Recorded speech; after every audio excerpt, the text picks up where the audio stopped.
ধর্ম অবমাননাকারীদের বিরুদ্ধে ব্ল্যাকফেমি আইন পাশ করার দাবি জানান আলোচিত ইসলামী বক্তা ও জৌনপুরের পীর মুফতি ডক্টর সাইদ এনায়েতুল্লাহ আব্বাসী। একই সঙ্গে তিনি নারী বিষয়ক সংস্কার কমিশনকে বিতর্কিত আখ্যা দিয়ে এর সঙ্গে জড়িতদের আইনের আওতায় এনে তাদের বিচার দাবি করেন। যে নারী নামের হিজড়াগুলোই দুঃসাহস করেছে, গ্রেফতার করে তাদেরকে আইনের আওতায় আনতে।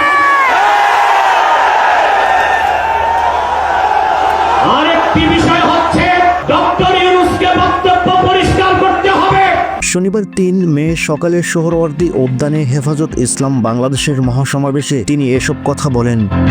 সমাবেশ শুরু হয় সকাল ৯ ঘটিকায়। এদিন নারী বিষয়ক সংস্কার কমিশনের কোরআন সুন্নাহ বিরোধী প্রতিবেদন সহ কমিশন বাতিল, সংবিধানে আল্লাহর ওপর পূর্ণ আস্থা ও বিশ্বাস পূর্ণবহাল, ফেসিবাদের আমলে দায়ের করা মিথ্যা মামলা প্রত্যাহার, শাপলা চত্বরে গণহত্যা সহ সব হত্যাকাণ্ডের বিচার এবং ফিলিস্তিন ও ভারতের মুসলিম গণহত্যা নিপীড়ন বন্ধের দাবিতে ঢাকায় এ সমাবেশের আয়োজন করে হেফাজতে ইসলাম বাংলাদেশ।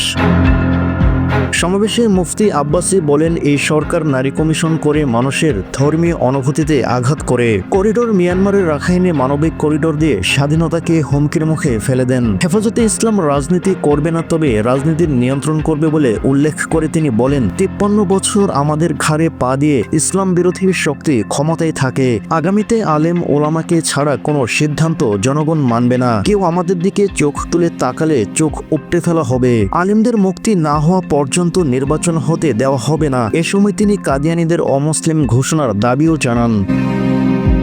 এ কর্মসূচিতে সারা দেশ থেকে হেফাজত নেতাকর্মী সহ সাধারণ মানুষ অংশগ্রহণ করেন। এতে সভাপতিত্ব করেন হেফাজতের আমির মাওলানা শাহ মুহিবুল্লাহ বাবুনগরী।